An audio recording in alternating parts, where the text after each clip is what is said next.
the survey if we use the classification code of 6 inches diameter and larger. So.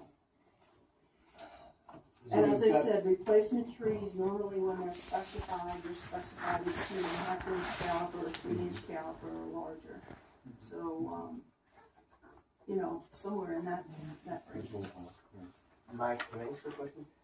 You know, you and I have talked about this. Yeah.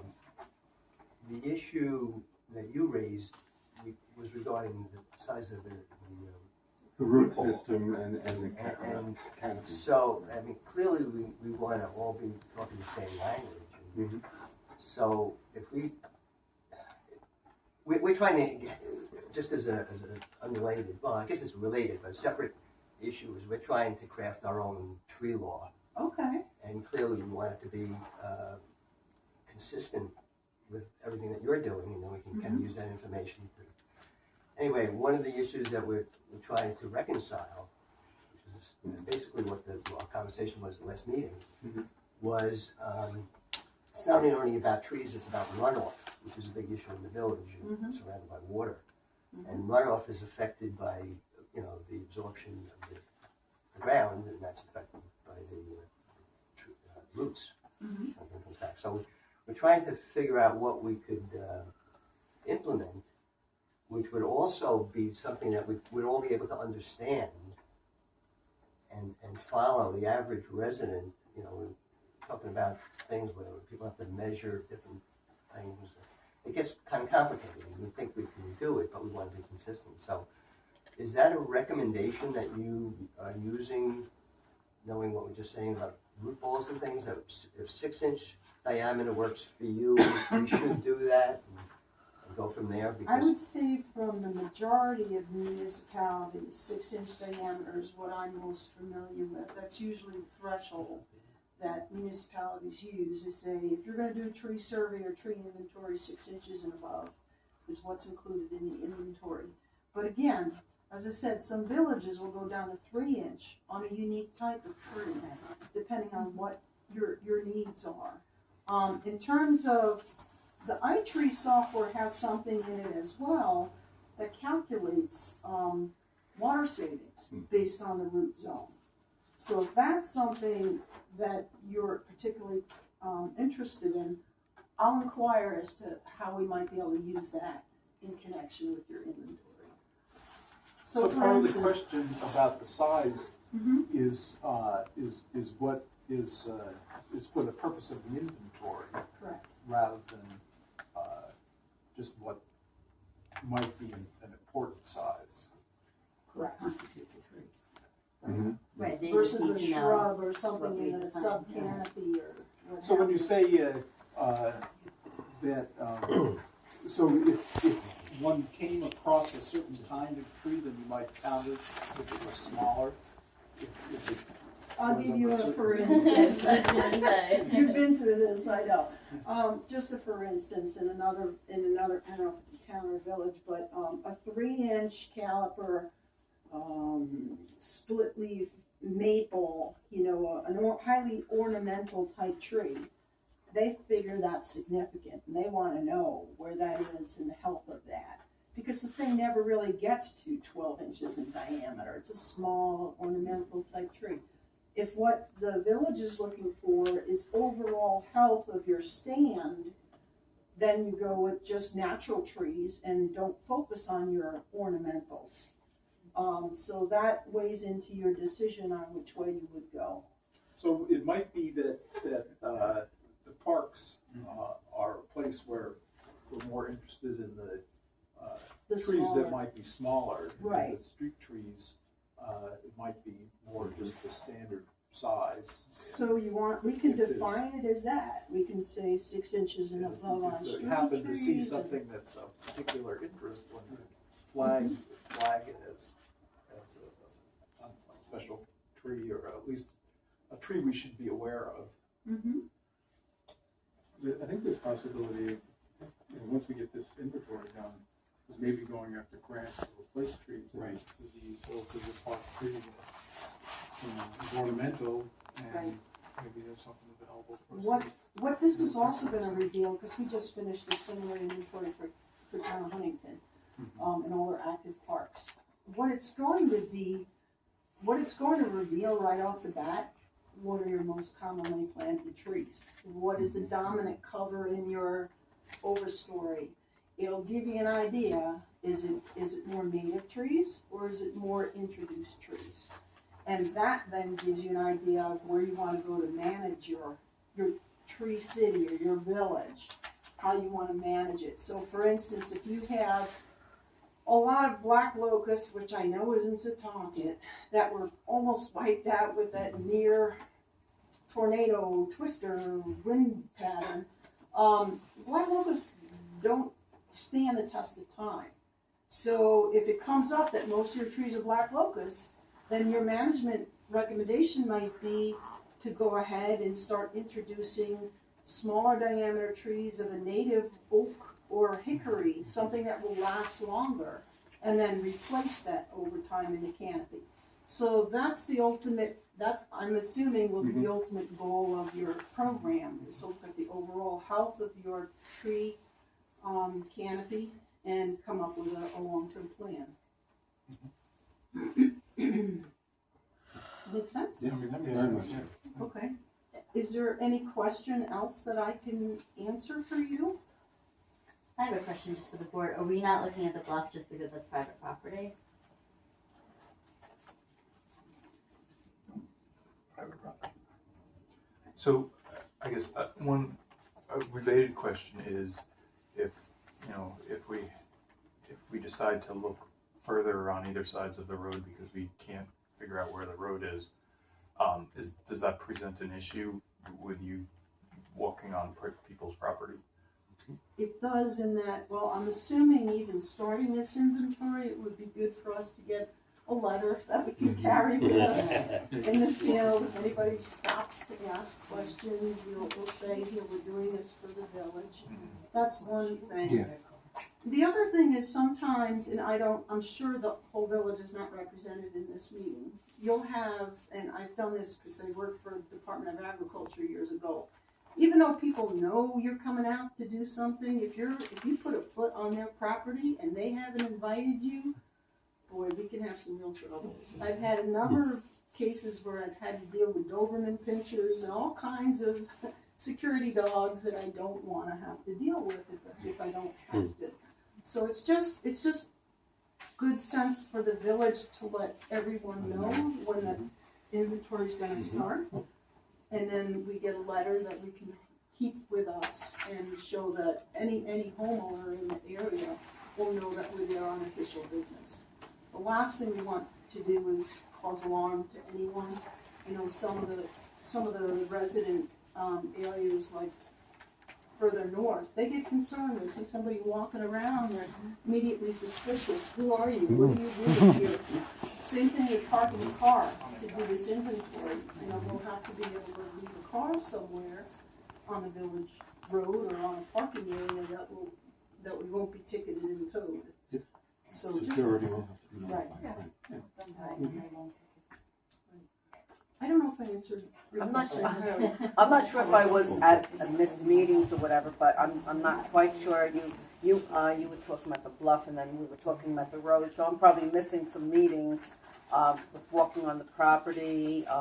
Like, they're going to be walking on the whole property. Is this from the street, or I'm kind of missing it, I Okay, guess. just here's for instance, I'll paint a general picture.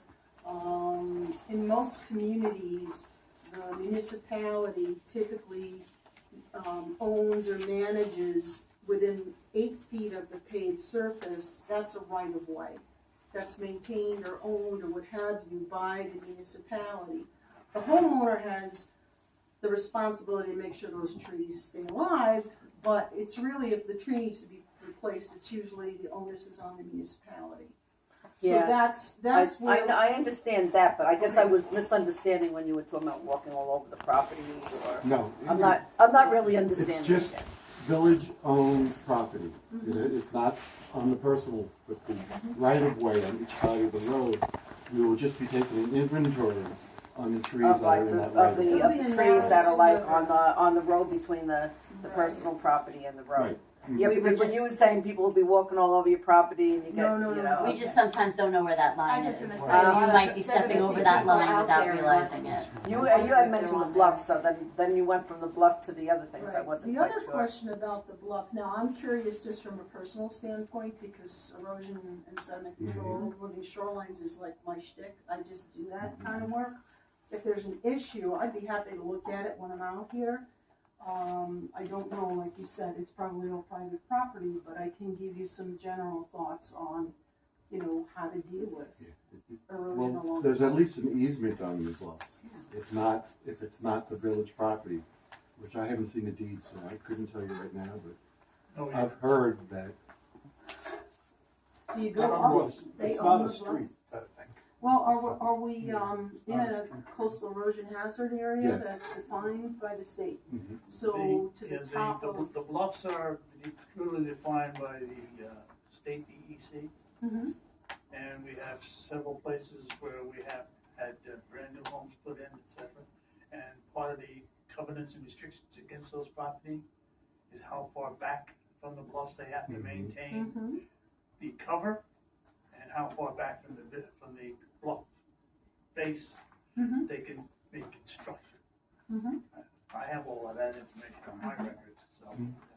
What we'd be looking for here is, I think what Mike is looking for is, if we were to walk down the beach, The waterfront, yeah. waterfront, facing the bluffs themselves, which in this instance are basically almost all sand, Mhm. is to see what's up on the rim. Mhm. You may see something up there with half the roots already out over the top, or we may have to say something to the homeowner, because that's gonna come down. When it comes down, it's gonna take half the Mhm. slope with it. when it comes down. It's a whole different animal when you're working on the bluff face, and I've dealt with that in a number of municipalities, Huntington, White Harbor, you name it, really severe eroded areas. And the rest of our bluff base from, say, again, your map, from the foot of Walnut all the way to the Lipa fence line is what we would call basically old bluff. Well vegetated. It's got good root systems. It's got ivy, you name it in And there. a bulkhead. Okay, and so most of it's bulkheaded. But again, the area between Walnut Beach and the Jet Cove on, I guess, Mary's property, the last couple of things out there, that's all sand. Mhm. And you're looking at almost a vertical face. We've had some instances where we've had problems with some of the homeowners who don't listen to the fact that, if I run up and down this thing enough, it's gonna just wear away. And one day my house is gonna slide down the side, like some of the houses over in the North Shore and Rocky Point and Mount Sinai that have come off the side. Unfortunately, bluff erosion is caused by a number of factors. Sometimes it's the vegetative cover at the top. Often it's due to people irrigating at the top of a bluff, creating super saturation, and then that soil can't hold up and it slumps. So there's a number of things that drives that kind of erosion. I'd be happy to talk to you another time about that issue, because that's something else that, Well, I think it seems it's a little beyond the scope of it's the. definitely beyond the scope of this. Yeah. We should Oh, help might be us something- educate us. Well, it might provide an opportunity for some follow-up. What I did want to do, I drove out here a little earlier just to make sure that I could get into some of these areas. There was one place that I was told is a focus area, right up against the Lipa property, but I didn't even know how to get in there, quite honestly. So, I guess there's an area over here that was a focus that you folks were interested in? Or at least something that Kathleen had said. That's like. That's the reserve. That's the Yeah. reserve, but Okay. has nothing to do with it. So no issue anymore there. Anything east of Washington Street from Birchwood up to the 25A is not on our. Okay. Yeah, it's just not our property. You have to talk to her, it's her property. Okay. What I would like to do before, and I did mention to folks here before, typically in doing these inventories, it can be done any time of the year, but the best time to do it is when you have leaf out. So we're talking May, June, somewhere in there to get this work done. It goes so much faster and the accuracy is so much better. So we're looking at that same time frame that still works well for the village. Also before that time, what I'd like to do is at least sit down with somebody from the village and highlight that I'm sure to capture the important locations that you want included. So parks, park areas that we want to be sure we've gotten everything, not just along the street, but infilled into the whole park. So I'd like to do that with somebody here in the near future. I can arrange that with either the mayor or park commissioners. Right? Yeah? Just one quick question, we're looking at a proposal from 2013, is it still the same? Has anything changed? As of 12 this afternoon, yes, it's still the same. Okay. I understood that we did request from the village a slight increase for the salaries because there's been such a change in the number of years. But we're promising to hold to the original budget, so we're going to stick with that. Okay. Okay. Any other questions that I might be able? I did bring some resources if anybody's interested too. Anything about trees, if I have them with me. Any other questions? Just getting back to the bluff, would you, I don't know whether it would be a part of this or it's a separate arrangement, but we have a lot of people who live on the bluff, and it sounds like you have an expertise regarding some of the things that homeowners could do and should not be doing that would stabilize that, because there are some areas where you can see the kids will run down the bluff and just see where it's falling apart. So I mean, it's common sense, and you can't teach common sense, but at least we could say to people, here's what we would expect, and whatever. I think it would be very educational, and whether it was through the village or Civic Association has invited guests sometimes coming in.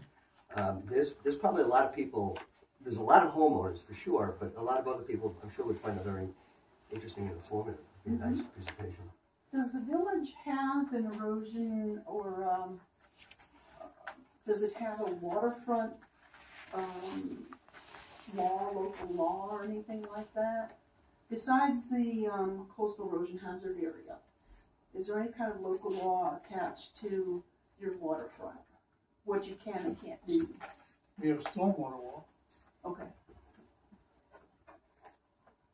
But nothing per se for the coastal erosion hazard area per I don't believe se? so. Okay. Well, I'd be more than happy to bring some more information on that at a future date, so that would be fine. The only reason I bring that up is sometimes, villages or towns have a local law in effect. It's a matter of just reviewing that local law and tweaking the language a little bit so that you can put caveats in there of things that you should avoid doing or could, avoid doing, what have you. But with no local law, as you said, it might be more of a discussion. There's something about bluffs. Right, I was just gonna Yeah. say, that's gotta be. Yeah, we list bluffs in our zoning laws.